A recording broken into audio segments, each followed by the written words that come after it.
Thank you very much, everybody. Please.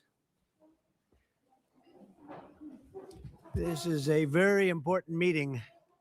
We had a lot of important meetings today, but this is a big one because this is really the future of, I think, beyond college sports. This is the future of colleges because we're looking at numbers that are coming in and the amount of money being spent and lost by otherwise very successful schools is astounding just in a short period of time. It's only going to get worse. So we have to save college sports and save, I believe, colleges. We have to save our Olympic team because so many sports that are in the Olympics will no longer be represented by people that went through college and became competitive, became great at the sport. We won't be anywhere near what we were. I think it's just a very, very important meeting. We have the most important people in college sports and really beyond. And what I'd like to do is I'll say a few words. I'm going to ask Marco and a few to also say a few words. And I'd like to take your suggestions. And we have the speaker. We have John Thune is here or represented. We have some of the big politicians, senators, Congress people that can make it get approved. Yeah, because we have to go through, I guess we have to go through, I'd do an executive order. I'd love to do that. I'll probably do it anyway. We'll do an executive order. We'll see how it works because it would be a really nice, I have a really nice, simple idea. But we'll go through this process and maybe I think we'll get it through Congress. We have a good chance. I think it'll be very bipartisan. And I just want to thank you all for being here as we stand up for one of America's greatest and most beloved institutions. It's called college athletics, which is true, means so much. I want to thank Secretaries Marco Rubio, Scott Bessent, Doug Burgum, Howard Lutnick, Linda McMahon for being here. And also Speaker of the House, Mike Johnson, doing a great job. Governor Ron DeSantis, Senators Ted Cruz, Eric Schmidt, Leader Steve Scalise, Representatives Lisa McClain, Jim Jordan, Brett Guthrie, and Lori Trahan. Thank you all for being here. We have some great people. Condoleezza, thank you very much. I see you over there. Great to have you. Great to be with you. A very special welcome to New York Yankees President Randy Levine, friend of mine for a long time. I used to sit with George Steinbrenner in the box. It was one of the most difficult days of my life. I would always be like, he liked me, I liked him, but we both liked very few other people. And we had a good time. We won a lot of games, right, Randy? We never lost. We never lost, actually. And a great champion of college athletics, former, as I just said, Secretary of State, a woman who's really respected, Condoleezza Rice. Thank you very much again, Condoleezza.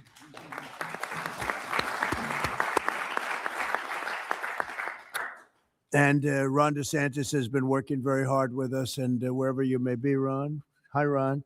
And has some great ideas and some great coaches that gave him some great ideas. We're gathered today to discuss an important threat to the integrity and culture of college sports, the inability to set rules on eligibility, transfers, name, image, and likeness, and more, much more than that, in the face of endless lawsuits. And it's what's going on with the legal community is incredible.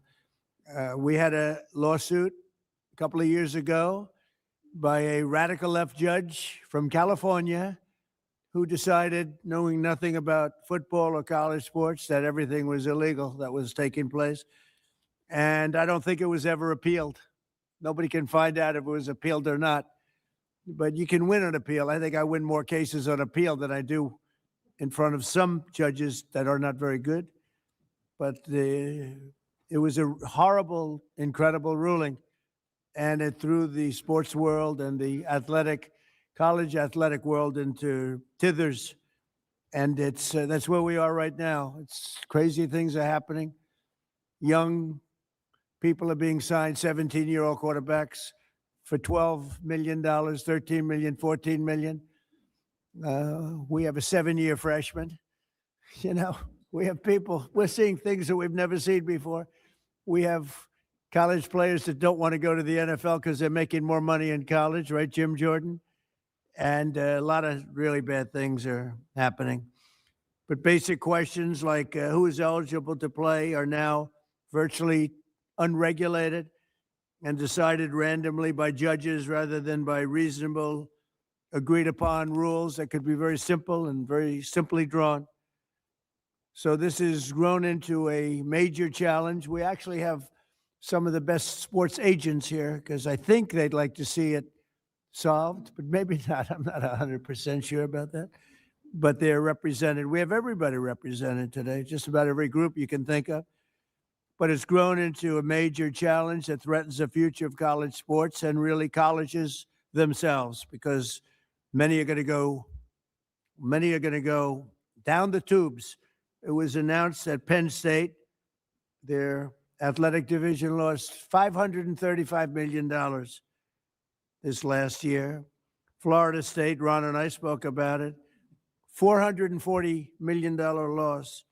It was just announced that Rutgers lost $95 million, and they're doing all sorts of things to try and save the ship. And I think those numbers are nothing compared to what's going to happen. This is new. This just happened. Those numbers are going to go to levels that nobody's ever seen before. If you had no salary cap in the NFL, you'd see staggering losses. We have no salary cap in colleges. Colleges are going to have, unless something's done, unless we solve this problem. And I think probably today, and we're going to ask for ideas that, not that we don't have to take months. We'd like to see if we could do it for next season. But we certainly have the brain power. We have tremendous knowledge, far more knowledge than I have about this subject. But it also poses special dangers for women's sports and our Olympic pipeline. Women's sports are being canceled all over the country, just so we understand. Women's sports are in deep trouble, other than one particular women's team. That's Miami, where I have my granddaughter on the team. They canceled men's golf, but women's golf is doing just fine. I'm only kidding. But they are canceling golf. They're canceling wrestling. They're canceling fencing. They're canceling even basketball. I thought that would be maybe immune, but it's in trouble. And it's all going to football. But ultimately, football is going to be the worst laggard of all. It's not going to be affordable. And it's going to take down practically every college. In my opinion, it's going to take down virtually every college, or every college that wants to be, they think they want to be competitive. Under the current system, educational institutions find themselves in a financial arms race for athletes in sports like football and basketball, and both of them, but basketball is being hurt very badly. It's being dominated by football. Last July, I signed an executive order to stop destructive pay-for-play schemes that are all over the place and keep college athletics rooted in the traditions that made it great. I thought we had a great system, frankly. I thought we had a system that should have been appealed, and it could have been maybe perfected a little bit, but it took close to 100 years. It was developed over 100 years, and one judge that knew nothing about sports, knew nothing about football, knew nothing about Olympics, knew nothing about anything, just decided everything was unconstitutional. It's crazy. But only Congress now, it looks like, can deliver a permanent fix. So, Speaker, you and John and everybody else, including Democrats that are represented very strongly, we can hopefully get it done. Federal legislation must allow college athletic programs to set common sense rules, simple common sense rules, without endless litigation and establish a fair name, image, and likeness standard that eliminates the patchwork of conflicting state laws. That's the other problem. All of these colleges, they're all in different states, and all the laws are different. So you got laws that are totally different, some one way, some an entirely different way, while allowing the full spectrum of college athletic programs to thrive. It should thrive. If Congress does not take action fast, it could destroy college sports and destroy the colleges that play these sports. They'll be destroyed. They'll be going bankrupt. Everyone, so many of them. No other nation in the world has built a system that develops champions in classrooms and on the field, producing Olympic heroes, professional legends, and the leaders of tomorrow all at once. I thought the system of scholarships was great. What do I know? But I thought it was great. And just one of those things. I was with Nick Saban the other day, and, you know, his timing is exquisite. He played and he won and won and won. And when he saw this thing, he said, I'm going to get out of it. I'm not doing this anymore. He's around here someplace. Where's Nick? Where are you, Nick? Right? Now, he doesn't admit this. I said, how come you left he didn't want to go through one season? Because there's no better mind at this than that man. And he looked and he said, what a shame. What a shame. And he's going to speak about it. And I think you have some very constructive ideas, Nick. I think so. No other nation in the world has built a system like this. It's so good, and we've thrown it right out the window. And I'd like to see you go back to something maybe resembling that, and maybe pay for each player. Not such crazy pay, but just pay for each player. With every player, maybe the quarterback and the third string lineman making the same. But you're going to tell us about it. We're going to try and get it passed. Our goal is not to go back to the days where student athletes were never allowed to receive any compensation, although not the worst idea, but I think a lot of people would overrule me on that. But we must pass reforms that protect the cherished American tradition of college athletics for future generations. So I look forward to hearing from a lot of you. And I think a few of you are going to say a few words, and then we'll get to some ideas. And I don't know, maybe by the end of a long session, if we need it, I'm here as long as you need me. They came to me, they said, you're the only one that can do it. I said, oh, thank you very much. I said, really, because I'm president, okay, to be honest. But we have certain abilities, so we'll see if we can get it done. So I'll ask in this order, Marco, you'll say a few words, and then Speaker Johnson, Randy Levine, Nick Saban, Charlie Baker, the governor, Ron DeSantis, and Greg Sankey, Sarah Hirschland, and Pete Bavacqua. And they'll go pretty quickly, and then we'll hear from some of the people. And we may have something come up that's somewhat of a miracle. There's an idea out there, and somehow it's going to have to be arrived at, because there's no way this system will allow colleges to, in my opinion, will allow schools to live financially. It's not going to happen. So if I could, I'll ask Marco, you can start, and then Speaker, and then we'll go through the list, and then we'll take some ideas or questions. All right? Thank you very much, Marco. Thank you, Mr. President. And I'll be very brief. The first is, I think you've already touched on, and that is what a unique institution college athletics is to the United States. Very few countries in the world actually have something like what we have. And it's not just unique, it's really important. A lot of people don't see some of the aspects of it that are so positive. The first is the student athlete experience. There are literally thousands and thousands of young Americans who are going to graduate this year with not just degrees, but advanced degrees. And athletics made that possible. And the athletic support and the academic support that they're receiving from these schools is extraordinary. So there are kids that literally would not have gone to college or may not have considered it, and certainly not the advanced degrees, without the help that this provides. Also, the development of the individual that student athletics provides. I mean, look, if you can show up at 6 a.m. in the morning every day for a lift, you're learning one of the most important lessons in life. 95% of life is showing up where you're supposed to be on time. These are extraordinary lessons that people are gaining. Two more things that people don't think about: unity. Few things in America unify us anymore, and one of the things that does is college athletics. In particular, I can just, the experience of a Saturday, and I was about to say a Saturday in the South, but I don't want to discriminate against the other conferences. I'm sure it's true there too, where communities get together, people don't agree on anything else, except that they want that home team on the field to win. And it's one of the few unifying experiences we have as a country, and it's so critical. And the last you touched on as well, Mr. President, this is the feeder program for our Olympic teams. Without it, there is no feeder program. Other countries have structured it differently, but the way we have it in our country is so unique in that way. We all know the challenges, and what this system now needs is a system of rules and regulations, of guardrails, so that everyone is operating under the same rules.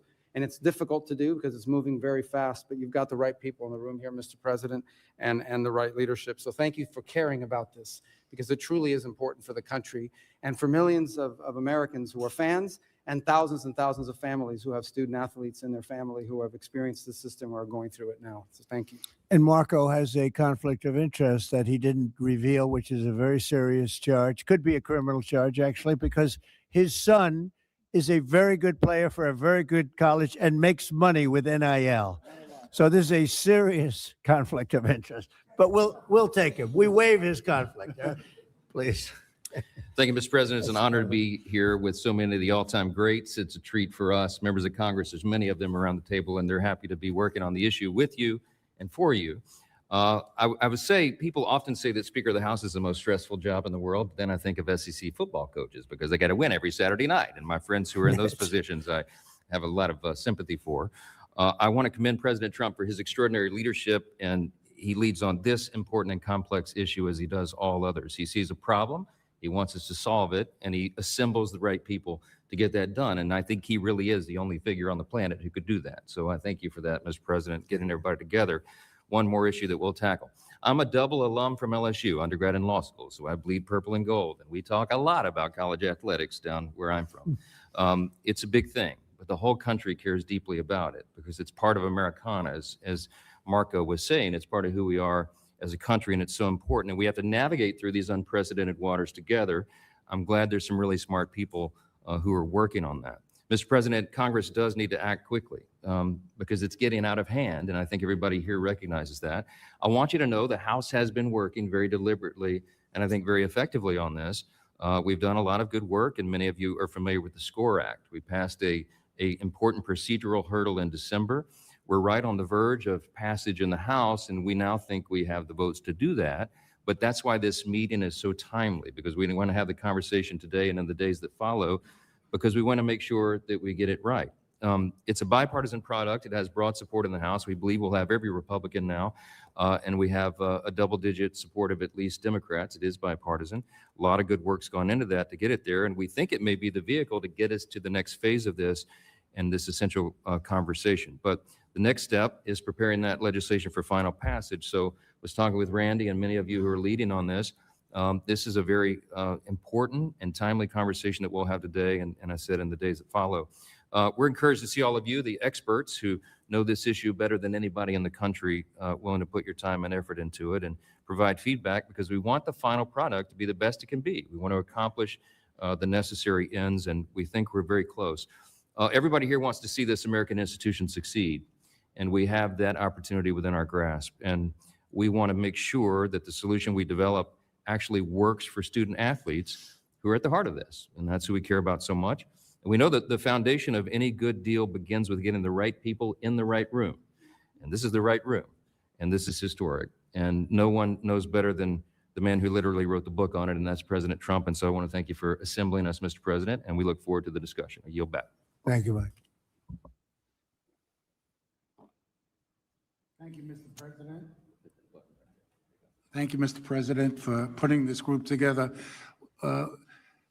Leading up to this, wherever I would go, because I had an interest in this, both professionally, what the Yankees have done, and my experience on board of directors of various colleges, everybody would say over and over again, this thing is failing bad, and it's like a hamster on a wheel. It kept spinning on the wheel, but never getting off. It was never done.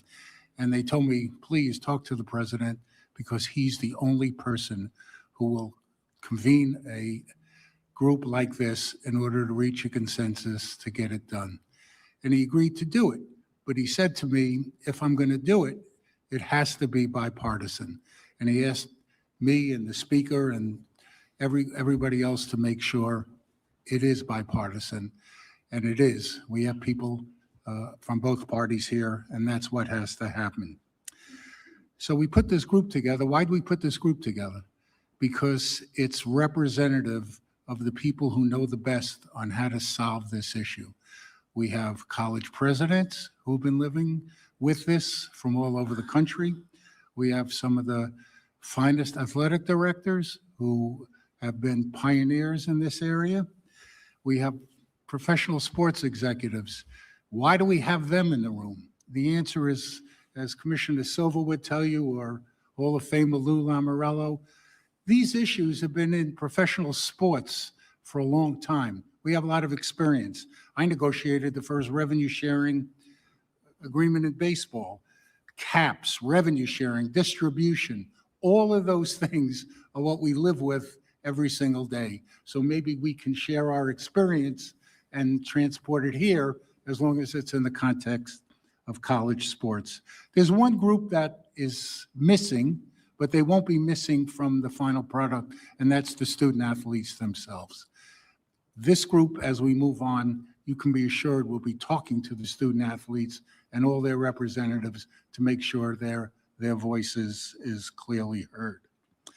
You know, time is of the essence. People have told me they've been to Congress 15, 16, 17 times. One group goes in, the other group goes in, and nothing seems to get done. Time is of the essence. Besides the numbers the president talked about, I heard a story from one of the great professional athletes on the Yankees, one of our great players yesterday. And he went to a great university, and he said to me, "Thank you for doing this, because every day I got asked for more money for NILs, every single day."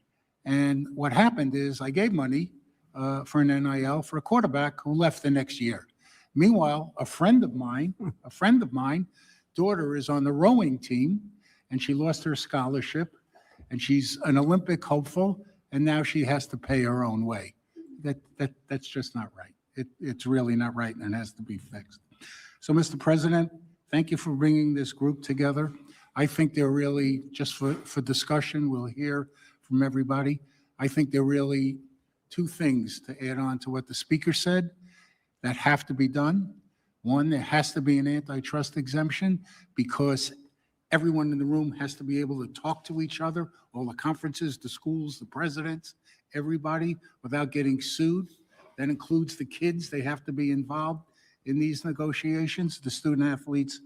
And there has to be an entity that's set up by the people who are going to administer this, run this, that are empowered by the legislation to handle all the issues the president spoke about. And we're all here to support that, to help that, and to make sure that it's just not business as usual.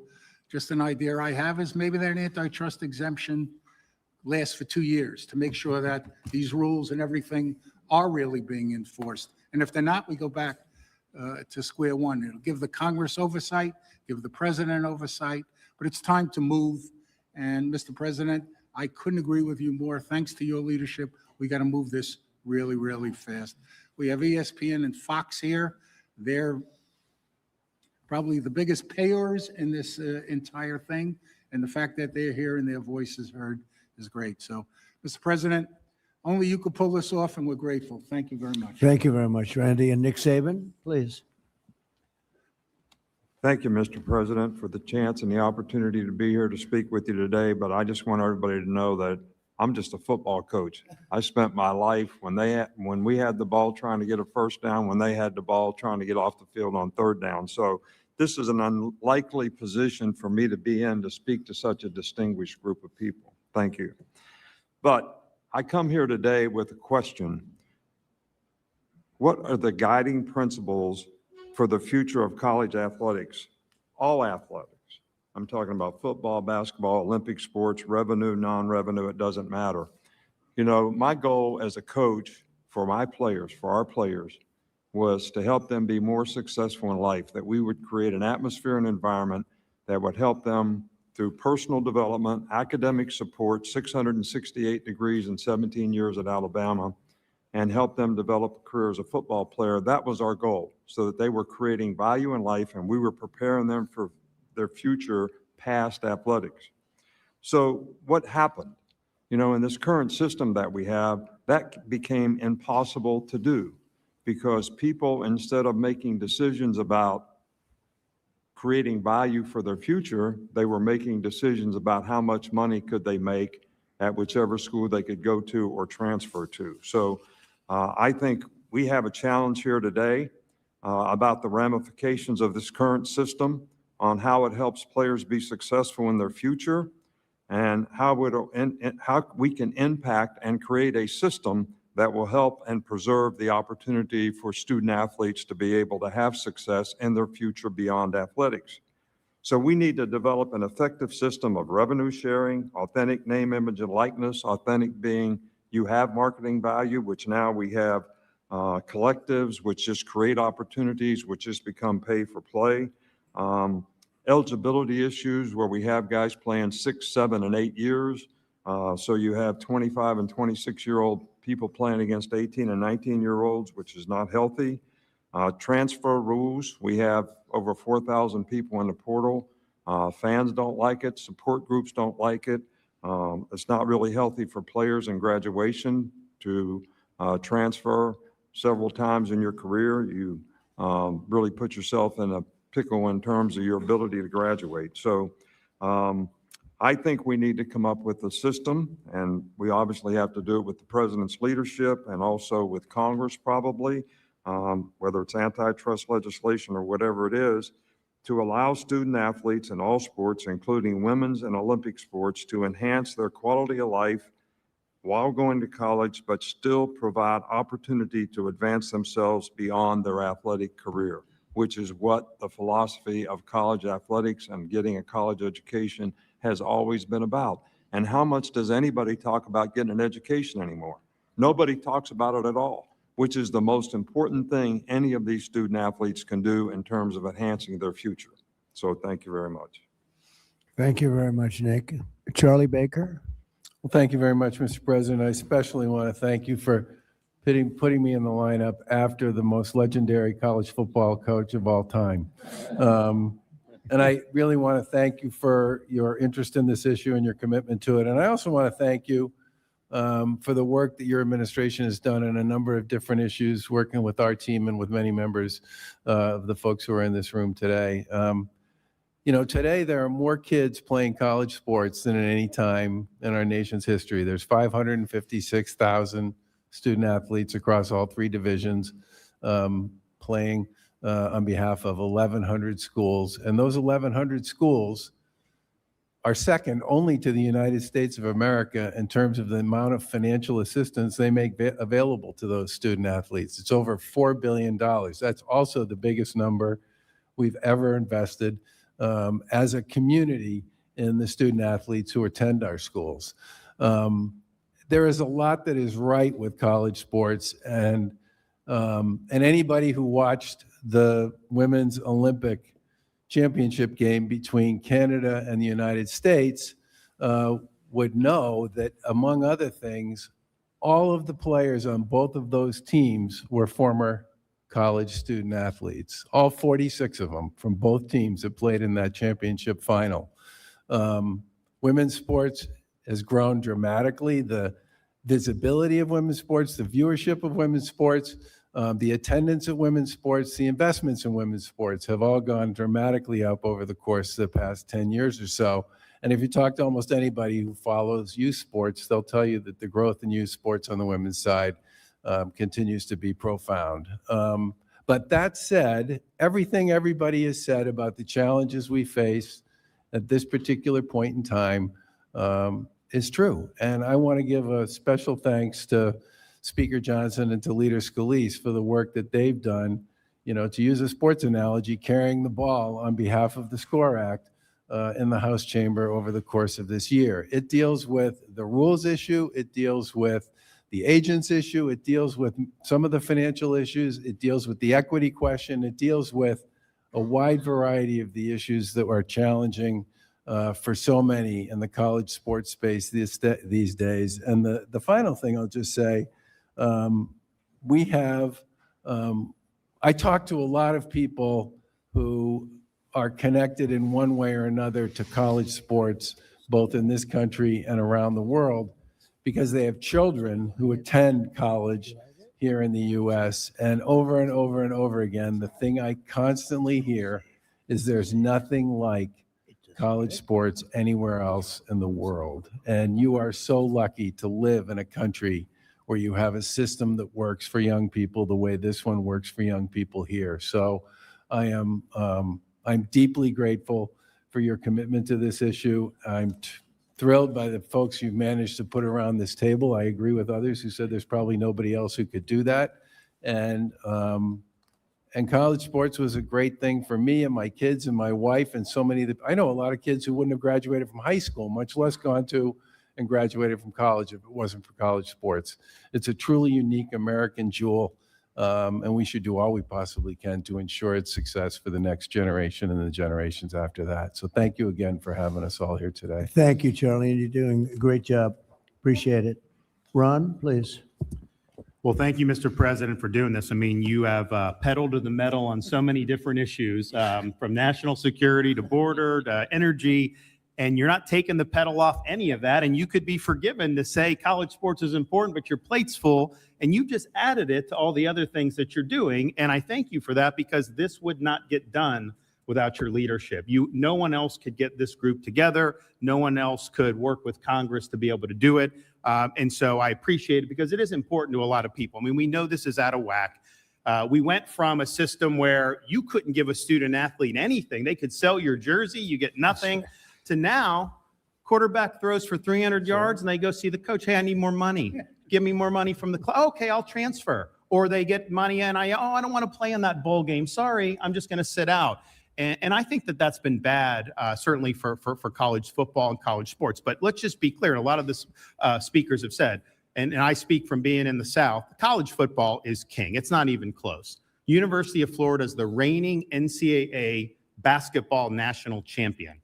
The football team, I think they won 4 games. So guess what? Are the fans happy being the NCAA? Not really. They're mad because football didn't do good. And football has been able to generate so much money over the years that it's subsidized a lot of the other programs, a lot of these non-revenue sports. People have had more and more opportunities. Well, now with the collectives and how much it's costing football, the costs are going up dramatically, and it is threatening these other sports. And, look, yes, being able to produce Olympians, being able to do that, I think it's really important. But 99% of Division I athletes are not going to make a living at it, and they're not going to play in the Olympics. And I speak as somebody, I was the baseball captain at Yale. Like, if we had NIL there, I probably wasn't going to get a lucrative NIL deal. That's fine. I get it. But what being a college athlete teaches you, there's a reason why the Naval Academy and in West Point, you have to be an athlete when you go through there, because it teaches you discipline. It teaches you about hard work. It teaches you about competitiveness. It teaches you how to cope with failure. And so a lot of the people, the students in these sports that may not be as glitzy, but are going to be harmed by the current trajectory, these are going to be future leaders of our country in a variety of different endeavors. And so I'm thankful that this is going to get done under President Trump's leadership. This is a bipartisan issue. We are so division on all this different stuff. There is no partisanship about this. We all want our universities and the athletics to succeed.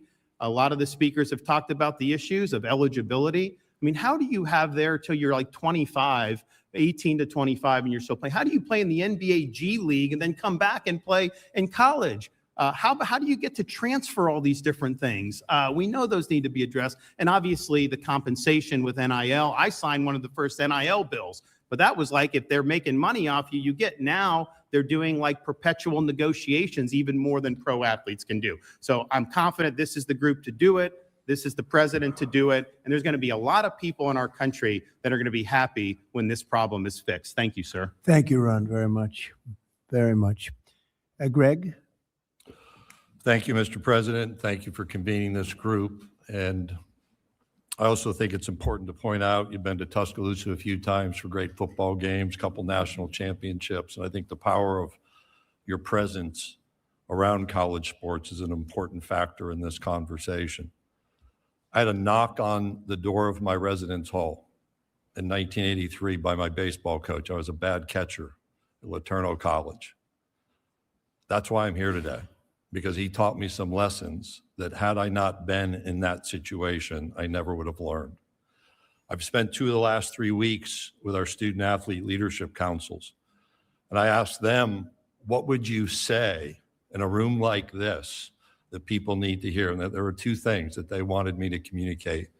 One is when I line up at kickoff, at tip-off, or I put my cleats in the starting blocks at a track and field meet, I want to know the other people in other uniforms from other teams and other states and other campuses are held to the same standards and the same rules to which I am being held. They also want to know that they're being supported from a physical and a mental well-being standpoint. Part of that is their concerns about sports gambling and the pressures that are emerging upon them. I think the themes that have been communicated here, rather than go through my notes, are worth restating. This is a bipartisan, I would argue a nonpartisan issue.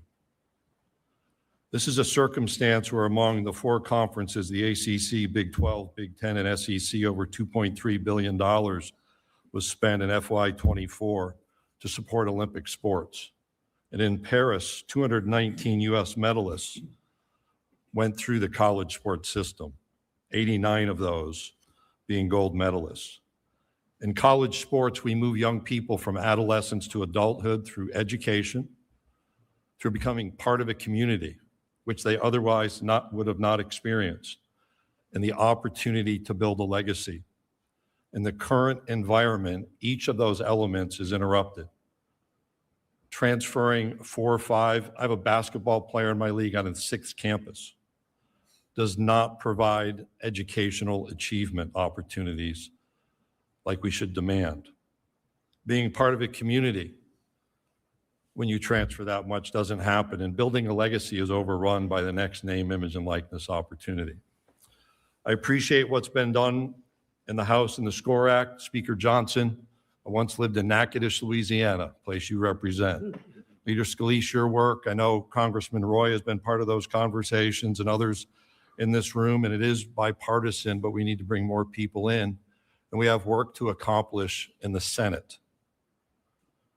We cannot go on longer in this circumstance, and this is not about revenue. This is about structures and national standards for eligibility, for transfers, for medical care and mental wellness care, for transparency and accountability around name, image, and likeness activity. We'll fracture more if we fail to act. That's why the appreciation, Mr. President, for the gathering is most sincere, because I want to see our women's sports thrive. In the Southeastern Conference, we currently have 10 national championships. 2/3 of those are in women's sports. We didn't achieve that mountaintop in football this year. We'll keep working on that. We want our Olympians to go through our pools and our track and fields and our volleyball courts. And we want young men who aspire to be in the NBA or the NFL to be educated, to mature, and to grow as they seek that achievement. We ought to be focused on making college sports great yet again, and I look forward to being a part of this conversation moving forward. Thank you, Greg, very much. Sarah Hirschland, please. Thank you. Good afternoon, everyone. Let me start by saying thank you, President Trump, and your whole administration for your continued support of both Team USA and the Olympic and Paralympic Games. I'm proud to be here today to represent Team USA, and I will say it is no surprise to anyone in this room that we are the greatest sporting nation in the world. Team USA is the most successful team in history, with more Olympic medals than any other nation. One of our competitive advantages is the education-based sports system our country has embraced for more than a century. America's colleges and universities built a world-class athletic system that develops the whole athlete academically and competitively. This system is the envy of the world, as we heard Charlie say. It has also been the backbone of Team USA for generations. The results speak for themselves. You heard Greg reference some, and I'll just expand. The athletes from just the Paris Games represented 231 different college institutions and 71 conferences. 90 different schools were represented by our medalists from just the Paris Games alone. This success does not happen by accident. It is directly impacted by the broad-based, sustained investment in sport on campus. You've heard that referenced. This is not something we can take for granted. To say that our country should be grateful to colleges and universities and their athletic programs is an understatement. And while the United States has topped the gold medal table in 8 of the last 10 summer games, I am here to tell you the margin is narrowing. Around the world, nations are investing aggressively in sport, building centralized training systems, expanding funding, and prioritizing athlete development in new ways.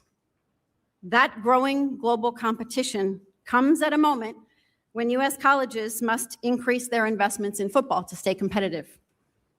The economic pressures are unsustainable. We've heard this several times, and we know that Olympic sport budgets inevitably rise to the top as the first to be cut.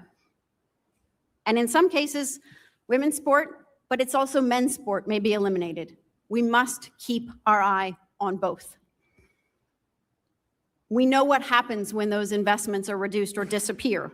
It hinders the future pipeline of Team USA, but frankly, it threatens the future health of sport in our country. We cannot wait for the economic pressure to create this crisis.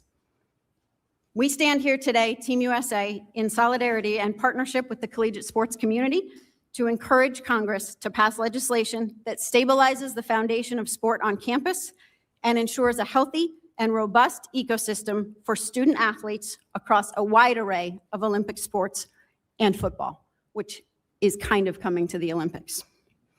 Let me conclude by assuring you that American athletes are ready for this global challenge. In fact, we welcome it. But the pursuit of excellence deserves a system that continues to invest in them. Thank you, Mr. President, and to our congressional leaders, to the college administrators, and to the many representatives across the sports industry who are here today. We value your commitment to sport, and we welcome your partnership. Thank you, Mr. President. Thank you very much, Sarah. And we'll conclude with our little early speeches, but we'll hear everybody that wants to. If you have an idea, if you don't have any ideas, maybe you don't bother, okay? But if you have something good, and maybe what we're talking about with the SCORE Act, it seems to have a lot of support, but we'll talk about that. Pete Bavacqua, please. Hey, Mr. President, thanks. Thank you. Thanks for having us all here. And a special thanks on behalf of Notre Dame for your kind words about Coach Holtz. I know he was a dear friend of yours, so we appreciate that. And this meeting is important. It's timely. I think everybody around this table knows that we need help to straighten this out. We need the help of Congress. In this post-House world of NIL and compensation, we're finding ourselves in a situation where college football, particularly men's basketball, women's basketball, but particularly college football, I don't think it's any secret that people understand that so many of the decisions around college sports are driven almost solely by college football. And college football is certainly important to Notre Dame. We make no secret about that. But it's become a runaway financial train. And if it continues to be that way, even the healthiest of universities are going to have to make incredibly difficult decisions that are going to impact women's sports and Olympic sports. There's simply no way around that. So we need regulations. We need financial transparency, and we need repercussions. People's feet need to be held to the fire. And I talked to Coach Saban before we entered into this room, and we were talking about the transfer portal. And Greg mentioned it as well, but when you have young men and women going to 3 schools in 3 years, 4 schools in 4 years, the student athlete, and they're student athletes, they're not just athletes, and we're forgetting the academic part, we're forgetting the student part. And if you're going to 4 schools in 4 years to make a few more $100,000 on each stop, where when you're 21, 20 years old, you think all your financial troubles have gone away, you're going to find at the end of that college experience, you're not going to have an academic degree. That money that you thought you could rely on for the rest of your life is going to be absent by the time you're 23 or 24, and you're going to have the rest of your life, you're going to find yourself in a very difficult position. So we have to talk about financial transparency, and we have to restate the importance of the student-athlete experience. We can't forget that, because the percentage of people that can go on and play in the NBA, the WNBA, the NFL is extremely low. And it's the importance of that academic degree that you get throughout your student athlete experience. It's going to serve you so well for the rest of your life. And quite frankly, I think if we can agree on regulations with real repercussions, and we go down the road of a free market enterprise where college football continues to be a runaway train financially, I think there's got to be a commitment that if you're going to spend X on college football and Y on men's basketball and Z on women's basketball, you should be required to pay some sort of percentage of that to reinvest into your own Olympic movement within your universities. So I think this meeting, as I said, is important. I think we're coming to a point where we're going to be at no return if we don't get our act together and try to speak with one voice and solve this. So thanks again, Mr. President. Thank you very much, Pete. So maybe we have to start with a base because I'd like to say the base should be what we had before, which worked so well for so many years with scholarships. When I heard Charlie say the kind of numbers that was paid in the form mostly of scholarships, that was pretty impressive. But maybe we can't go back. Maybe we have to go forward. And what's happened is sitting here with Jim and some of the people that are talking about the SCORE Act, maybe that should be the base, and maybe we should work off that. But if anybody has any ideas, I'm just noticing all of the divisions, all of the people that have supported it, including the NCAA, the 31 Division I conferences, 23 Division II, 22 Division III, all HBCU conferences. I mean, a lot of, and a lot more than that. So maybe that can be a base. That's the SCORE Act, which I know it's been, Mike has worked on it long and hard. We have a great guy, Jim Jordan, right here. He was a great athlete. He was virtually undefeated in college wrestling, virtually. I don't know. There was probably one bad night, I think, Jim, right? But he was some great athlete, some great wrestler. And that sport is being, torn apart by what's happening right here. Well, it sure helped when you So, came last year, Mr. President. Sure helped when you were at the NCAA championship last year. Right. So if we could go and if somebody would have some suggestions. Mike, do you like the idea of using this as a base and we work off the base? Or would you like to start from ground zero? Well, I think I speak on behalf of the legislators around the table that worked really hard on the SCORE Act and many who have been involved and brought their ideas to the table. Our fear is that if we begin from scratch, I think everyone around the table understands this could take a long, long time. A lot of the debate and discussion and deliberation has gone into this. I got this one-page summary I'm happy to pass around. I assume most people around the table know the basic parameters of the bill and where we are.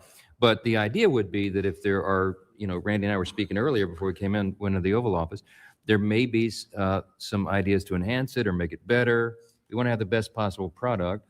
I mean, maybe, Mr. President, I think that's a good suggestion. We begin from that. For lack of a better idea, if anyone has a better base that we should begin with, we're open to it. But I'm looking at some of my chairmen of the committees of jurisdiction, and everybody's worked really hard on this. And our majority leaders down at the end of the table, Steve Scalise, has kind of helped quarterback this, pun intended, to get it through the process. And if you have specific questions about specific points or parts of that legislation, we're happy to answer that. But maybe that's part of the discussion. Maybe we could, maybe the question is not a rhetorical one, but a question for all of you. Does anyone have any big concern about what is currently on the table in the SCORE Act or have ideas on how to improve it? Would anybody oppose?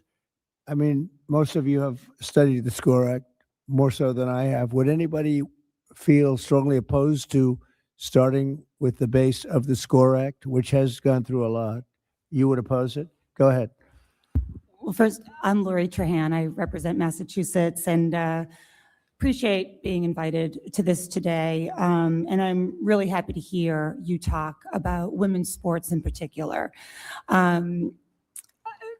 I played Division I volleyball at Georgetown. That's changed my life. And so really have spent a lot of time on college sports. And I think I'm the only Democratic legislator in the room. I'm not going to pretend to speak for all of them, but I do think we want to solve college sports as much as everyone here. I think one of the issues that we had with the SCORE Act, I look at this as We've got some revenue issues and governance issues. The SCORE Act in its codifying the House settlement really hurts women in Olympic sports. We've already seen a number of programs cut across the country. So I think we do need a revenue mechanism to save and protect. One, strengthening Title IX has to be part of the SCORE Act, as well as ensuring that we are funding those programs. I mean, look, I'm also a mom. I've got a college athlete, son who played lacrosse. I've got another daughter who hopes to. Sports is the lifeblood right now. People are they're playing sports at record levels at the youth league. If this is any time we should be expanding opportunities for sports, it's right now. And I think one thing that the SCORE Act represented, it was just a consolidation of what we have today, which is the SEC and the Big Ten. No offense, Greg and Tony, but all the money really is going to those two conferences right now, and we need to address the revenue issue. I know there's been some proposals as far as modernizing the Sports Broadcasting Act. That could be one. I'm open for discussion on that. And then certainly making sure that we have a strong federal standard for NIL. A patchwork of laws does not work. I couldn't imagine signing my letter of intent and having to study up on every single state law and who offers what. But making sure that we have athletes' voices mandated at the table. They're not here today, so I do feel a responsibility to represent those 560,000 athletes who are not here right now, but making sure that they've got recourse if their NIL rights are violated or not upheld. But let me just say again, I would love to work, and maybe the SCORE Act is the right vehicle that we continue to tweak so that it has a path in the Senate as well. I know that there's a lack of consensus on many of the governance issues, but we'd like to solve that with everyone here today. Thank you. Thank you, Mike. You might want to respond to that. Well, there's some good points made there for sure. And I think everybody has the same intention as we want to protect women's sports as well. And I got two daughters. I would be remiss if I didn't acknowledge that. But with regard to the patchwork of state laws, as many of you probably know, the SCORE Act addresses it because it creates a national NIL standard, and then it allows the associations the authority to make rules on transfers and compensation caps and the things that are really burdening the system. And then it protects those rules from being challenged under antitrust law. So we create an exemption there for that. So I think there are a lot of thoughts gone into how to address it there. But I mean, again, we have no pride of authorship here. We want to have the best possible product. So, I mean, the authors of the bill are open to good suggestions. So yield back. Anybody, please?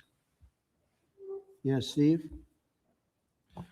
Thank you, Mr. President. And I appreciate you bringing everybody together, because I think we're all here because we have a passion to protect college sports. And we've recognized that with this wild, wild west mentality, it's not healthy for the future of college athletics. And so bringing structure back and really bringing the ability for the schools to govern themselves again is what our intention was from the very beginning. We started this a few years ago.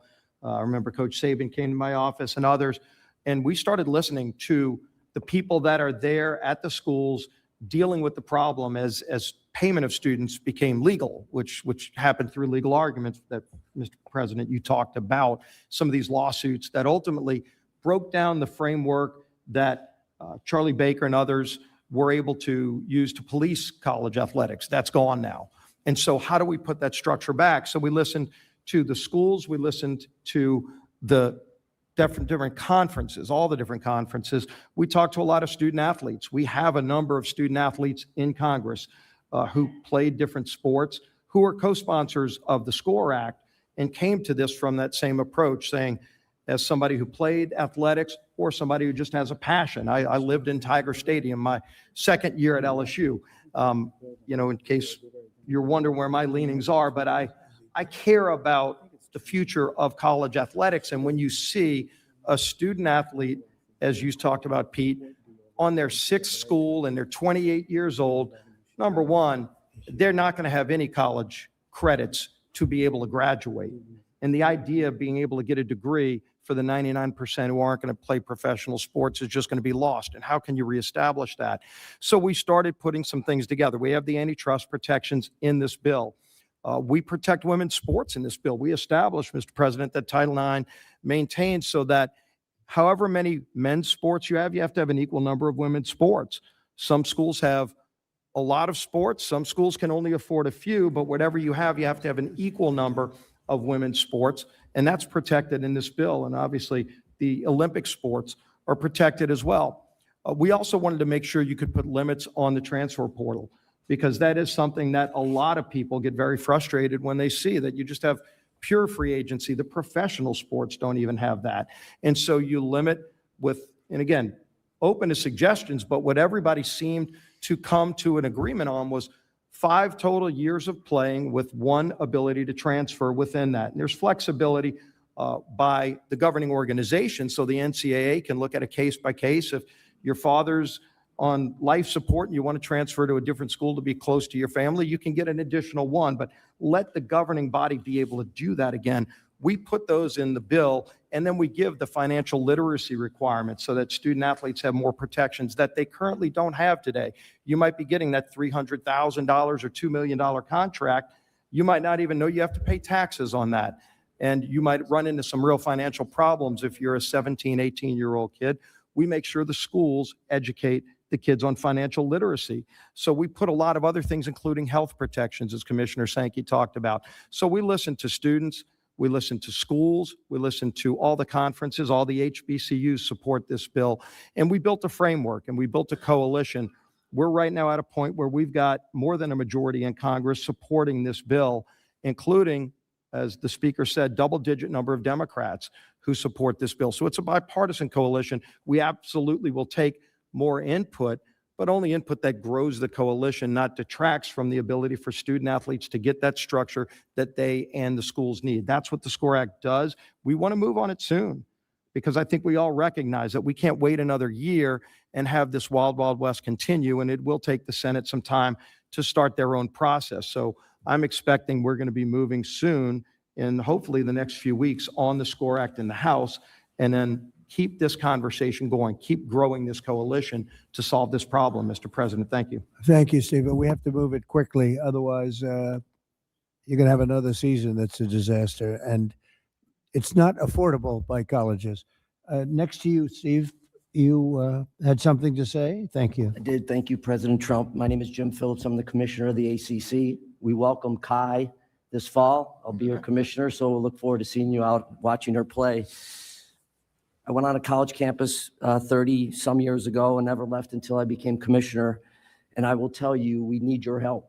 We need everybody's help in this room. There are 6 areas that the SCORE Act is the right piece of legislation. First, as been mentioned, there's a national law versus state legislation and patchwork. We have 37 disparate laws across the country. So what you can do in one state is different than what you can do in another state. That just doesn't work. When you have inter and intrastate competition, as Greg mentioned so well, the student athletes want to know that they're lining up against somebody that's abiding by the same rules, NIL, rev share, and the rest. Second, it's a reaffirmation that these are student athletes.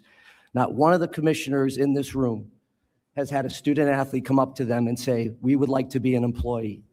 They're smart enough to understand what that means. Third, limited liability protection. The lawsuits are killing us. They're absolutely crushing college sports. If you don't like a rule, you just go to the local judge, and the local judge deems you eligible. Fourth, degree completion. It's never been better to be a student athlete. You can come back to school and get a degree. You have a chance to be a pro and you leave early. We want you to come back. Fifth, medical care. The medical care is as good as I've ever seen in my 30 years, ever. And it's mental health as well as physical health and well-being. Finally, the codification of the House case. And I heard the mention of hurting women's sports. I will say in the ACC, similar to the SEC, Big 12 and Big 10, we have added 942 new scholarships because of the House case. 56% in the ACC of those scholarships have gone to women's sports. So the House case has not hurt women's sports. It is not. And The idea that we can sustain this is just not, has been expressed, is just not feasible. So we need your help. We thank you for taking your time and assembling this crew, and we look forward to working together. So the concept of what we're doing with your great experience is a pretty good start. Yeah. If you could pass that around would be great. This is a summary of the SCORE Act, which I think people should see. So you like the concept of what we're doing?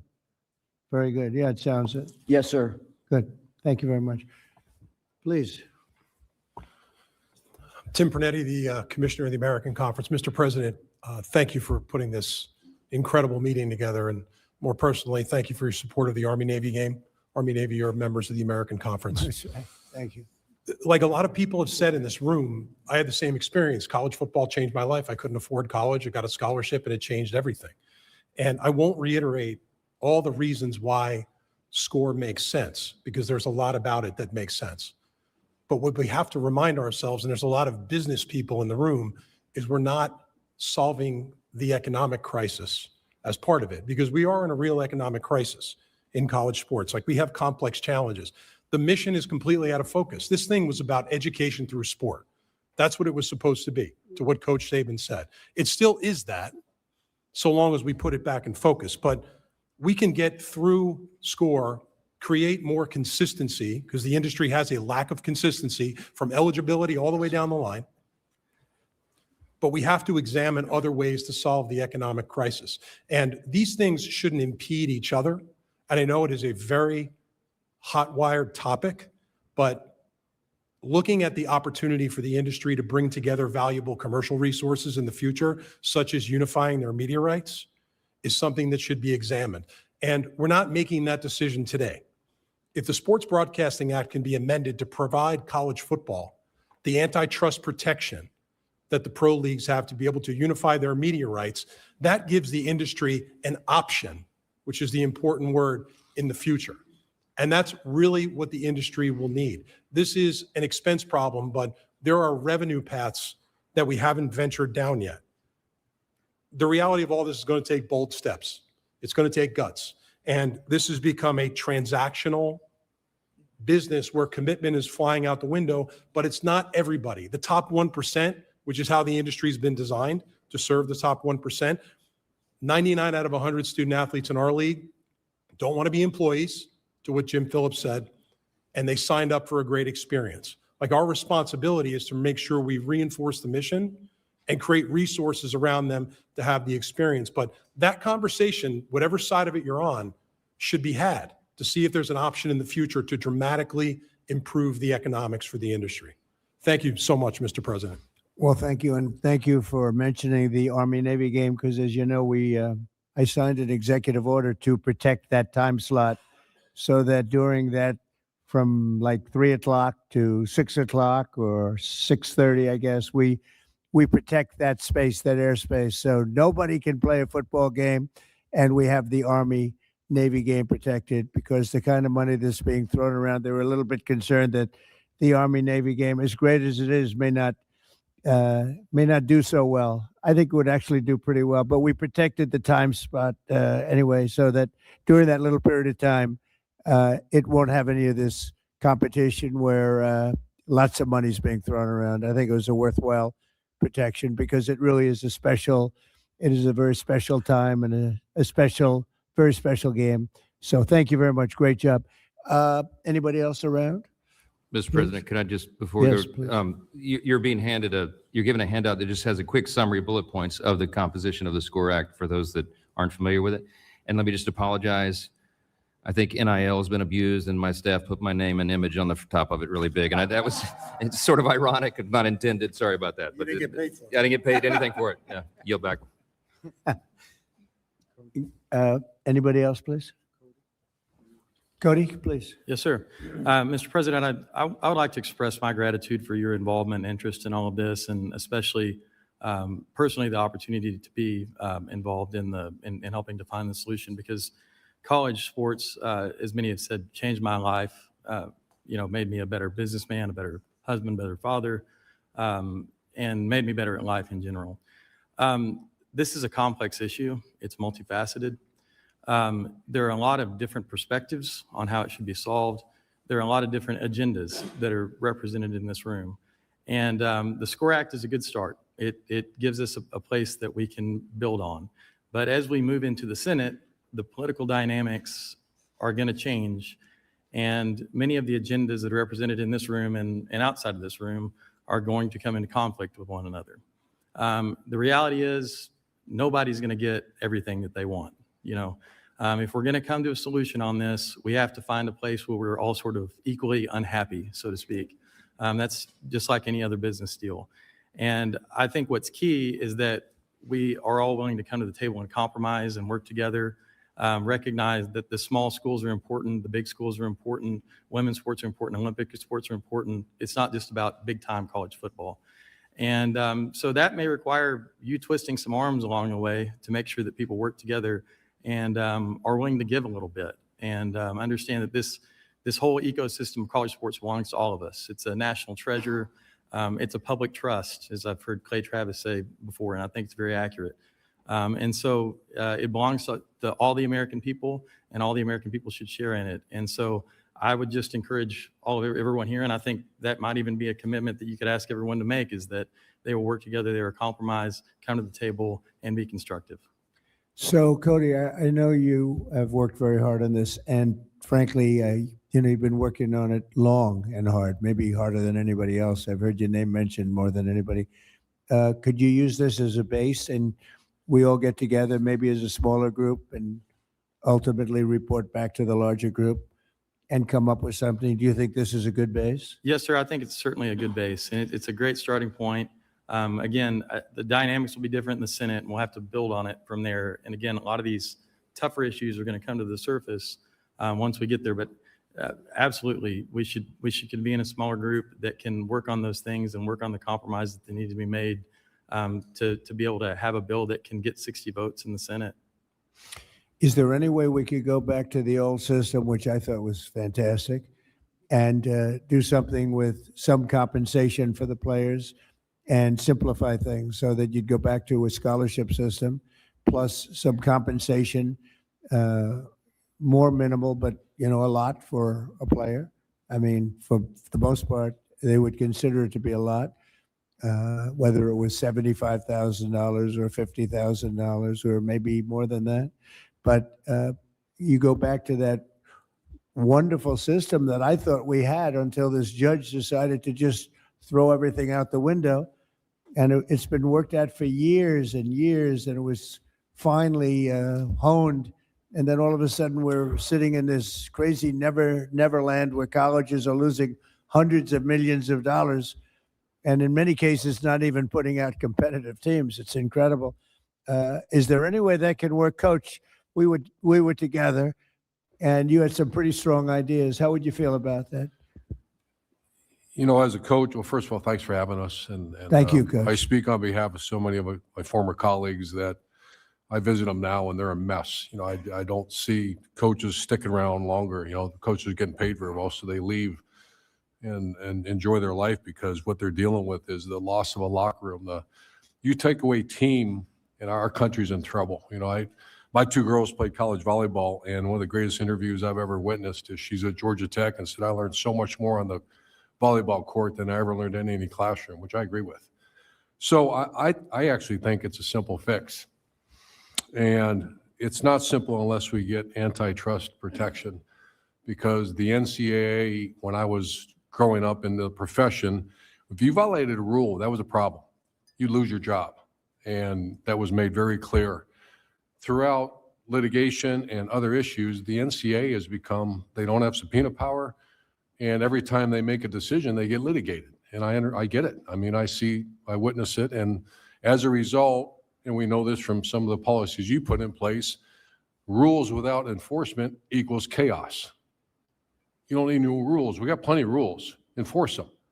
So if we get antitrust, then you now will not get litigated. And I would eliminate, the only thing I dislike about the SCORE Act is that, and Coach Saban and I have visited about this, Mac Brown and I have visited about this, get rid of the collectives.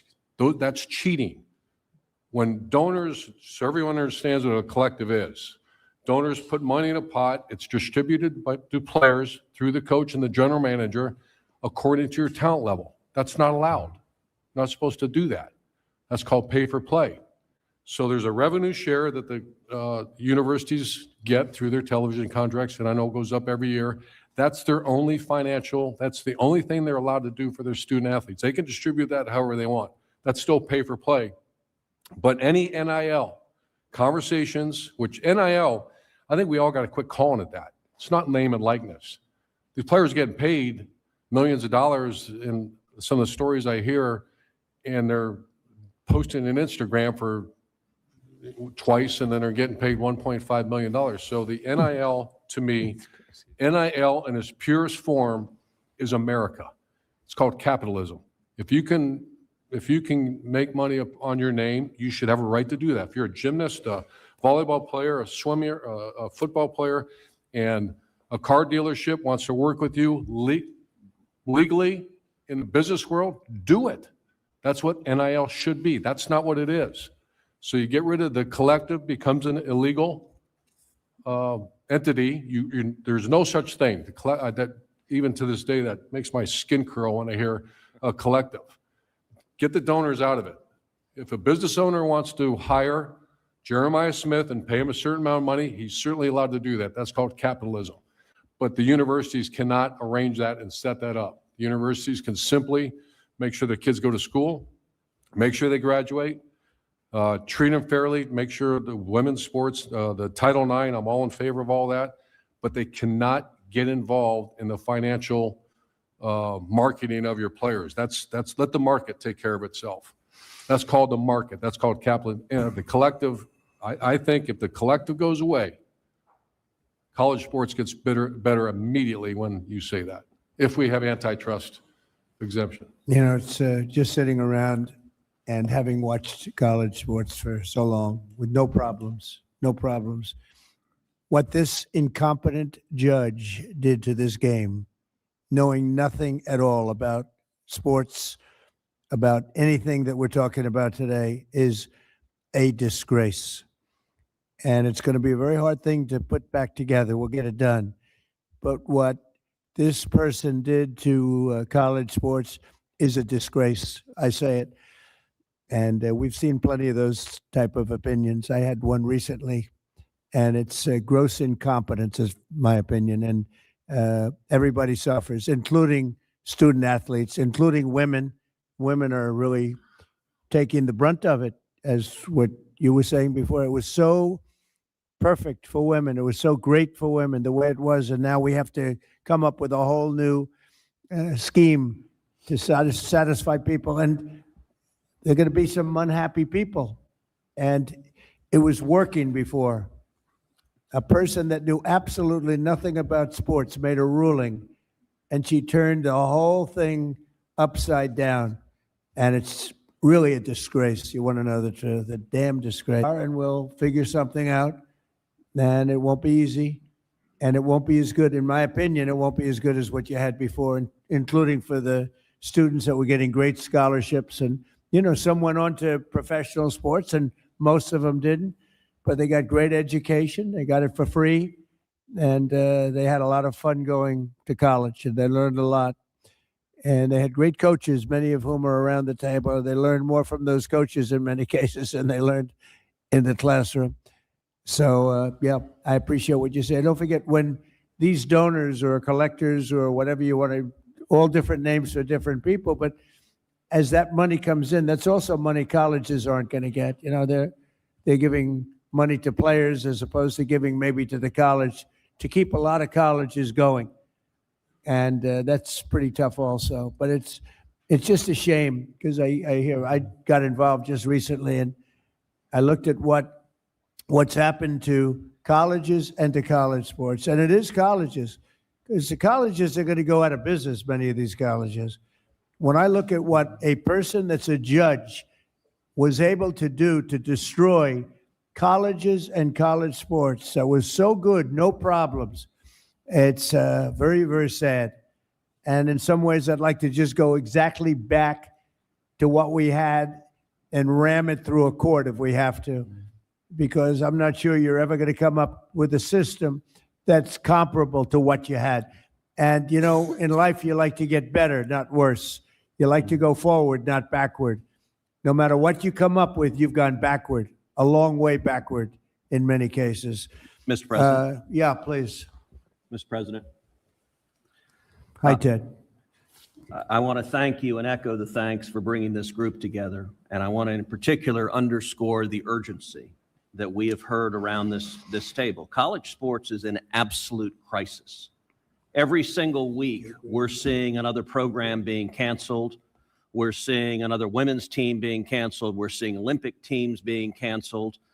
And the current chaos, if Congress doesn't act, we are very quickly going to be in a world of 30 to 50 college football teams that are basically a mini NFL, and the Division II and Division III schools are going to be left behind, and the millions of college athletes who right now scholarships provide an avenue for them to get an education that they never would have had, that'll go away. And that would be an absolute travesty if we let that happen.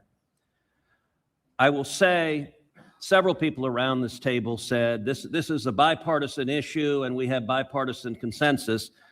I agree it should be a bipartisan issue, but it's worth speaking realistically. The challenge is simple. You asked about the SCORE Act. I think the SCORE Act has many good elements. I think it is a very good first step. But the challenge is for this to be passed into law and put on your desk, we need 60 votes in the Senate, which means we need at least 7 Senate Democrats. Right now, there are 0 Senate Democrats who support the SCORE Act. I've spent the last 3 years negotiating with Senate Democrats on this issue. And I will say for some time we have been, to use a football analogy, at the 2-yard line, but not able to push. And there are interest groups on the left, in particular trial lawyers and unions, that have resulted in Democrat senators that are actively lobbying against the SCORE Act and don't want to see legislation passed. And so my hope, there are a lot of people around this table who care desperately about college sports. My hope is that you speak out to Democrat senators and urge them, let's come together and solve this together. And I think part of a solution needs to be on the cost side. And I think part of the solution should be discussing and looking at the revenue side. I think both of those are important parts of a solution. There are a number of Senate Democrats who care about this, but have not quite gotten to the point of getting to yes. That's the single biggest challenge. And I think the collective voices around this table adding to the urgency that if we wait another year, if we wait another 2 years, the programs in your state are going away and the students in your state are losing their scholarships. And it would be an absolute travesty if we let that happen.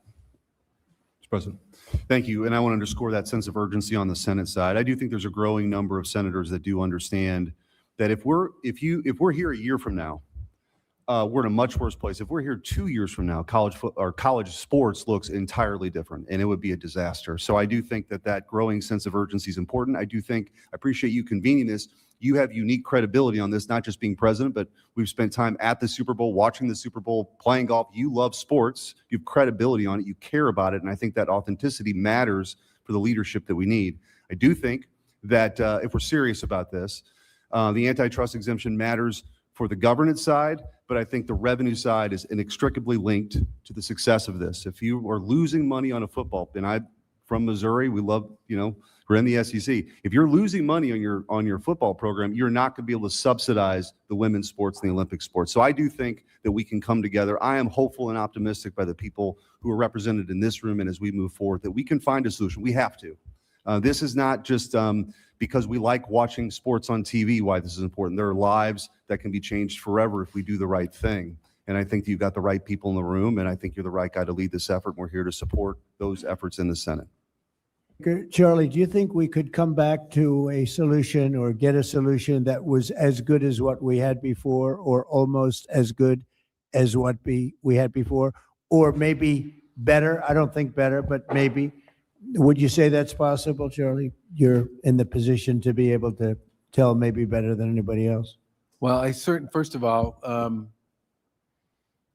I appreciate the question because it's at the end of the day, the one we all care about the most, which is can we create a system going forward that's better than the one we have now? And I think the focus people, the thing about the SCORE Act that everybody needs to remember here is it's a comprehensive piece of legislation that deals with a whole series of things that I think everybody would agree are a problem. The discussion, the place where the discussion gets a little more complicated is the issue about the cost and the revenue side and the implications of those two issues. And if I were to say to this group, where's the place to go, it would probably be there. And do I think if you could get that resolved, you could create something that most people would view as better than what we had before? I think you'd certainly be heading in that direction. The big thing we all have to remember here is that the way it was before, and I'm almost 70, so I remember those days quite well. Sports and media played a completely different role in our society than the one they play now. And the money piece in particular is got to be part of the conversation, and that's got to involve the student athletes. And your point, Mr. President, about coming up with a more structured way of dealing with that, I think is a good one, but that's got to be part of the dialogue for the same reason that the revenue piece has to be part of the dialogue as well. So much money was paid to students in the form of scholarships. What was the exact number that you said, Charlie, before? 4.1 billion last year. 4.1 billion was paid to the students in the form of scholarships, and everybody was happy. Everybody was happy. And now you got yourself a mess. And I think you should just go back to where you have and let some judge tell you can't do it, and you appeal it up and you win at some point, because I think what you had was a great system, $4.1 billion. Everybody was happy. Now you have a thing that you're never going to, you have a jigsaw puzzle that's not going to be put back together. And colleges are going to go out of business. And I think you go back and the players that got the $12 million, a 17-year-old quarterback that got $12 million, one got $14 million. I hear they're negotiating one at $18 million, they don't know if he's got an accurate arm, but he's got a strong arm, coach. Accuracy counts too. They have no idea. They're going to give him $18 million. And you know what? Those guys that already signed contracts, you know what? Call that the lotto. They hit the jackpot. Let them have their money. You can't do anything about it. But I'd like to see, and I tell you, I just don't think it's right that a judge is allowed, that knows nothing, is allowed to destroy college sports and colleges.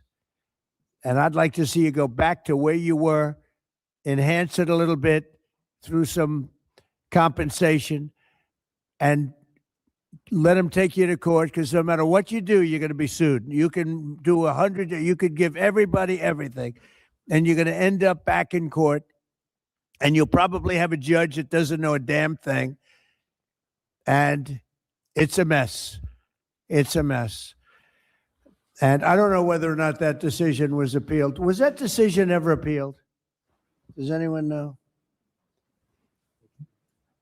Because I heard it was not appealed. I believe the House settlement is being litigated now because it violates. No, but was Title- it appealed, the decision? The House settlement, I think. The was- original decision by the judge from California, was that appealed? Oh, okay. I'm sorry. I misunderstood. Yeah, the answer is no. It was settled because it was, I think, the third case. Why didn't somebody appeal it? The prior case, which is Alston versus the NCAA, was appealed to the Supreme Court, and the Supreme Court found 9-0 against the college position to defend the old system. So that's, I think the answer is the antitrust piece is the inherent problem in trying to create caps and limits. That's it. So the Supreme Court was responsible for this? I'm not Gee, the that one who's surprises gonna, I'm me. not the one who's going to say that. I'm not bold enough to say Wow. that, but What I'll at a- least acknowledge the problem. 9-0. 9-0. Was the Supreme Court responsible for this? 9-0 and Kavanaugh supported. It's a shame. It's a shame. Yes, sir, please. Mr. President, thank you for bringing this esteemed group together. I have a bit of a unique perspective because for most of my career, I was in professional sports. I became the commissioner 3.5 years ago. I found a system that quickly was defined by unlimited free agency and no salary cap, in complete chaos. I am, and representing the Big 12, we are very much in favor of the SCORE Act. I like to say it's progress over perfection. And it provides, no different than what Commissioner Phillips said, the core principles of what we need to move this thing forward. One thing that we didn't discuss so far today was athlete protection rights, which is obviously part of the SCORE Act. And there's a component there about regulating sports agents that we need to really look at. Now, I know we have some agents in the room, and I have a lot of respect for that industry. But right now, they are taking full advantage of our student athletes. Usually in the NBA or the NFL, it's a 3 to 4, maybe 5% commission. In some cases, they're charging over 20. We talked about the portal. Most agents are pushing our student athletes into the portal, and the recent numbers show that over 40% don't even find a home once they get into the portal. And because they're being pushed into the portal, and Mr. Sankey said it earlier, they're losing credits towards their degrees. So we have a problem on our hands, obviously, and I don't believe in perfection. I do believe in progress, and I think the SCORE Act is a great first step for us to move forward. And on behalf of the Big 12 Conference, we are all in favor of it, and we'd like to see a sense of urgency. We need something done soon, because if not, our university is going to suffer, our student athletes will suffer, and we need help. So we appreciate you bringing Well, us it's an together honor today. to do it. I just hate to see what you're going through. I hate to see what's happening to our country, essentially, because this is our country. This is the youth of our country, and it's a terrible thing that's happening because, these crazy payments that are being made colleges are not going to be able to help themselves. Just like the NFL owners would not be able to help themselves if they didn't have a cap. But you have a much bigger problem than a cap. And you have a complexity problem. And you have a problem where women are being thrown out of sports, like at levels never seen before. And you're going to have other things that come up that nobody's even thinking about right now. And you're not going to be able to solve these problems. You're just not going to be able to solve these problems. Ted said something before that the Democrats, I think Eric was alluding to it, but you have a lot of Democrats in the Senate that I hear are opposed to almost anything. So if you do, and I have to deal with these people all the time, okay? You saw them the other night. They wouldn't stand up for a soldier that was a great hero and got the Congressional Medal of Honor. They sat there. They wouldn't stand up. They wouldn't even smile. They wouldn't clap. For a woman that lost her daughter whose throat was slashed, they wouldn't stand up. They sat and they didn't stand up. They didn't do anything. And we have to deal with these people. But Ted, you said that there are 7 Democrats that will not vote yes. Eric, you know the situation better than almost anybody in the room, except maybe me. I have to deal with it even more than you. But, if you've got all these hardline Democrats that want to see everything fail, it's a problem. You know for a fact these people would vote no? What we need at least 7 who will get to yes, because that's how we get to 60. Right. Right now, the SCORE Act has 0. Yeah. So I'm glad Well, the I'm House not is moving surprised it, to and they've got some Democrats in the House. That's beneficial, and I think when the House passes it, that momentum is helpful. And there are a number of Senate Democrats. I mean, I've spent literally thousands of hours negotiating with my Democrat colleagues, and there are a number who want to address it, but it is their political leadership that is telling them to stop. And so what has got to happen is the folks in each of the states need to say to your elected Democrats, if you don't act, we're going to lose what is so extraordinary about college sports. And it needs to be something that is in the middle that's a compromise. Ted, you've already lost it. You've already lost it. Colleges are losing $400-500 million. And they haven't even started yet. So you've already lost it in the true sense. And you've lost something else. It's like, it's ugly what's happened to sports in college. Before it was beautiful. It was a beautiful thing. And now it's very ugly. It's become very ugly.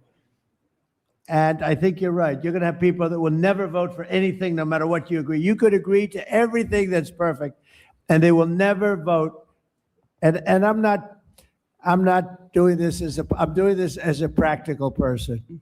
No matter what you agree to, you have people in the Senate and in the House that will never vote for it, even if it's good for our country, even if it's great for the player, great for the college, and great for our country. And they will still vote no because they're cuckoo. They've got problems.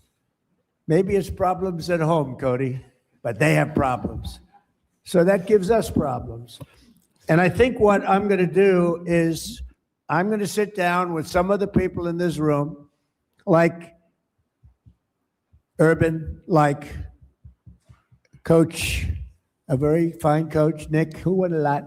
He won a lot. How many? 6 national championships? You could have done better. You had a couple of games. Did you win 7? What did you, 6? 7. 7. All right, so I think he qualifies, right? But I'd like to sit down with some of the very talented people in this room, and we'll pick them out. If you'd like to volunteer. And I'd like to sign an executive order that I'll write myself based on common sense. And it'll be something that people will be sort of happy about. Some will be sort of happy. Others will be sort of happy. And maybe that's a good thing. There'll be a few people that won't like anything, but I'd like to write an executive order based on some of the very great talent in this room. And we will be sued and we'll go before a court. And maybe we'll have a judge that's realistic, reasonable, and wants to do a favor for the country, because that's the only way this is going to be solved. So I'm going to sit down and I'm going to write an executive order based on many of the statements made today, many of the statements I've been hearing over the last year about what a disaster this is for colleges, for the players, for the families, ruining everything. And we're going to do a very well thought out executive order. A lot of you are going to be involved in that. All of you, anybody that would like to, just let me know. And that'll be placed before the courts, and hopefully a judge who's a real judge, a compassionate judge, and a judge with common sense will get it approved. And maybe it won't, and maybe it won't hold up. Maybe they'll say you can't do an executive order, in which case you say, welcome to the court system of this country, which has gone totally out of control, and maybe not. But that's the only way you're going to get this done. So I'm going to write an executive order, and the executive order is going to be based on great common sense, and it's going to let colleges survive and players survive and let a lot of people be very, very happy. And let's see if we can get it through the court system, which we might not be able to do, in which case I guess we'll have to meet again, and we'll probably be through the same system. Look, if this doesn't work, colleges are going to be destroyed. Women's sports are going to be destroyed first, before anything, before anybody, before anything. Women's sports are already being cut in every college. The first thing they're cutting, which is very unfair, is women's sports. And then they're cutting lesser sports. Sports that are very good sports, great sports, are being cut. And you're going to be left with football. And the football is going to lose so much money that the colleges are all going to go bankrupt, all because of a bad number of decisions made by courts, including, I guess, the Supreme Court. If you say it was a bad decision in the Supreme Court, I think the Supreme Court ought to be ashamed of itself for a lot of reasons, okay? A lot of reasons. I got to live with these people, and I say this, and they'll only vote bad, and I couldn't care less at this point. They have hurt this country so badly because they haven't had the guts to do what's right. So, and I can tell you about other things too, not just this. So we're going to do an executive order, and I think it's going to be an executive order that the people in this room and the students and the colleges will be proud of. Whether or not it holds up in court, I can't tell you that. But you're not going to get it through the Senate, and you're probably not going to get anything through the House, because you have a bunch of lunatics that you have to deal with, Mike. And Better you than me. Go ahead. Well, I applaud the effort for an executive order, and I think everybody around the table is grateful for that. Might I suggest, Mr. President, that while you're using the Article 2 authority, that we still work in the lane of Article 1. The playbook has to be wider than that, I think. And so what I would suggest, and humbly before everyone here, is that we take, I think almost everyone around the table we've heard today believes that at least the SCORE Act is a base to work from. Can we still continue to try to work through that? We do have some Democrat support, and as was said, we've got some fine points to get to. Would love to work with you on it. Okay. And what I think is, and what I was hopeful for, is that the leaders around this table representing such a broad array of interest and groups around the country and both parties, that the influence, collective influence of I hate the word collective, Coach Meyer, I'm sorry, I keep saying, but the influence of all the people around this table could help us get some of those critical, Democrat votes in the Senate. And I don't think we should or could abandon that effort. We try it. I'm an optimist. I think you go both ways. Yes. Let me do an executive order. You go ahead and play games with these people. Okay. Okay? We'll give it the quarterback effort. How Give about it a that? shot. Okay. And maybe the fact that we do the one helps you get the votes in the other. Okay? Does that sound okay, Randy? Yeah, I think so. And I think at the end of the day, Mr. President, as you've heard here, we need an antitrust exemption. And the only people who can do it are the Congress.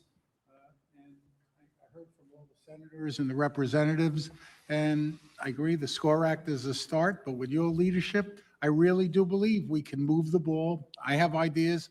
Brilliant people here have ideas where we can add on it.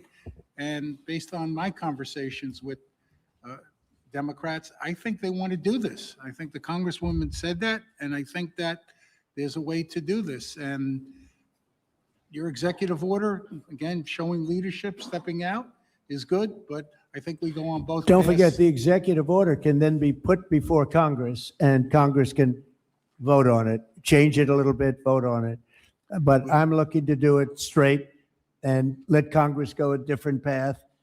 And, you may get a judge that understands what's happening, and you may get some very good opinions coming out of a very smart judge who will be beloved all over our country, as opposed to hated and disrespected. So that's it. So Randy, could I either a sampling of it or get everybody in some form, come up with a proposal, play with the SCORE Act or do something different than the SCORE Act, but maybe you use the SCORE Act as a base.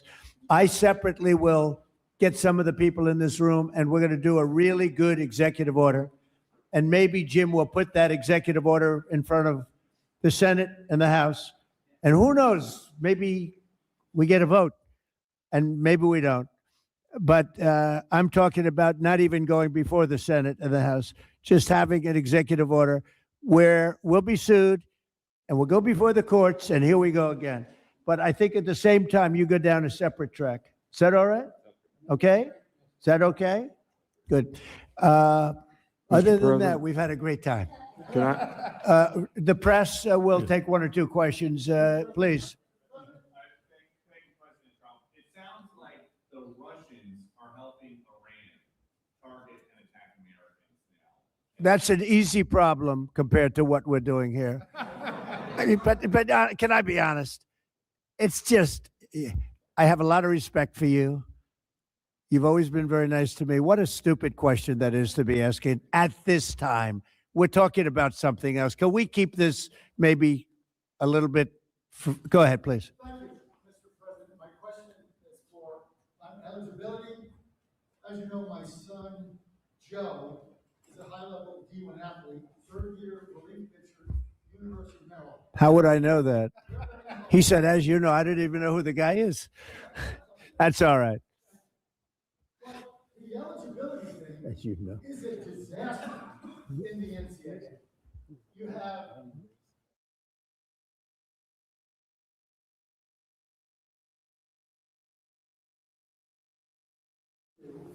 division, the second division, D2, is passing a blanket 5-year eligibility without medical, without redshirt, just a 5-year eligibility. That can be solved in D1 with the commissioners in this room right now. Why don't we solve that? Okay. Thank you very much. I'd like to know the same thing. You know why you're not going to solve it? Because we've had some very, very bad, incompetent decisions. Things that were routine before, that were solved long before. Now you're into a brand new system. Yes, ma'am. Hi, Mr. President. Thank you. Could you tell us what went into your decision to replace Secretary Noem with Senator Markwayne Mullen? Is it possible to stay on this subject just for once? You know, just for once. Boy, oh boy. Anybody have any questions on this subject? Thank you, Mr. President. What is your timeline for either the executive order that you just mentioned or the legislation that the members I of will Congress have an mentioned? executive order within 1 week. Well, And would it'll it be take very, effect before it'll the be fall very semester for colleges and all universities? encompassing. And we're going to put it forward and we're going to get sued and we're going to see how it does. Okay. But I'll have an executive order which will solve every problem in this room, every conceivable problem within 1 week. And we'll put it forward. We will get sued. That's the only thing I know for sure in life. And we'll see how we do in the court system. Would it take effect, sir? But the before courts have destroyed the courts. Yes, sir. Think about it. The courts, a bad court system has destroyed college sports and colleges in this country and a lot of lives. Mr. President, Yeah, please. Mr. President, how will your executive order be different from the one that you released in July? You mean than the SCORE Act? Well, it'd be a lot different because I don't necessarily agree with the SCORE Act. I don't know it as well as some people in this room, but I disagree with some of the things in the SCORE Act. No, the executive order you released in July, how will this one that you're writing this week be different? It'll be more comprehensive. That was put out as a test, as a, feeler. This will be much more comprehensive because we've all learned a lot in the last pretty long period of time, 6 months or so period of time. I think we could do a very good document. I think we could do a document that works from a common sense standpoint. Whether or not it's going to hold up in court, who knows? Honestly, it will depend on the judge. Maybe we'll get a wise judge. There are wise judges too. We got some very brilliant, wise judges. Maybe we'll get lucky. Athletes in the room. Why aren't there any student athletes in the room? Why are there any student athletes in the room? Do you want to answer that question, Randy?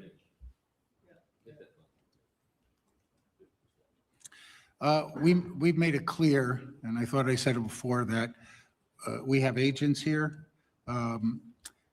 There are a lot of student athlete groups. There's a limited room here, and after this meeting, we intend to talk to all of the interested student athlete groups to get their input, because this can't be done without them. But at the end of the day, we had to kick this off and start it. This is the beginning. This isn't the end. I've talked to a lot of people who represent student athletes, and there are certain interest groups that I'm sure would have liked to be here, but they'll have their opportunity. They're very well represented. You know why?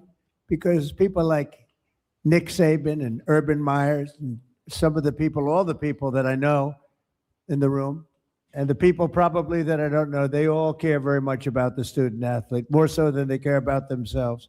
So I think they're really here in that sense. They're represented very well. Peter, I'll give you one more chance because that was a bad question you asked before. Go ahead. We've already got a lot of I sound don't want to bites leave him in the about lurch the like sports. Can I ask one off topic? that. On topic, On topic. Okay. which is unusual for you. Go ahead. Thank you. What is motivating you to do this right now? Because there is a lot of other stuff going on in the world. Right. That's right. There's a lot. We're doing by the way, in Iran, we're doing very well. Somebody said, how would you score it from 0 to 10? I said, I'd give it a 12 to a 15. Their army is gone. They're just about, look, their Navy is gone.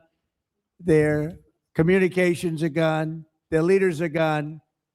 2 sets of their leaders are gone. They're down to their 3rd set. Their Air Force is wiped out entirely. Think of it. They have 32 ships. All 32 are at the bottom of the ocean. Other than that, they're doing very well, Coach. Very well. We're doing, our military is doing phenomenally. That's the big thing for this week. We seem to have a new thing every week, but the situation with a very bad and very sick group of leaders who were killing a lot of people. A lot of our people were being killed. They were being maimed. They were being destroyed with their bombs all over the place, planted in roads, and we call them the roadside bombs, walking around without legs, without arms, face blasted, killed many, many people. And we had a choice. We could take it and go on like that for years or do something about it. And we did something about it. And people are very impressed with our military, and they admire our military with what happened in Venezuela and what's happening now, what's happened with the B-2 bombers before this, where they took out the nuclear capability or potential of Iran. I think we're right now, we're a country that's more respected than we've ever been respected before. I saw what was happening with college sports, and it doesn't sound very important compared to what's happening in Iran and other places, but it is very important to me. And if I can get it done, I'll get it done. Through a bad system, it's a bad system. Through a bad legal system, you want to know the truth, we have a situation that is almost unsolvable. And we'll see if we can solve it. And, you know, Peter, the fact is we're talking about colleges that are going to go out of business. By many, many colleges are going to be out of business. This isn't just about student athletes. This is about our whole educational system is going to go out of business because of this. So I understand what you're saying in terms of the level of importance, but to me, this is very important. Very, very important. Thank you. Okay, thank you all very much. Thank you. Thank you, Mr. President. Thank you very much.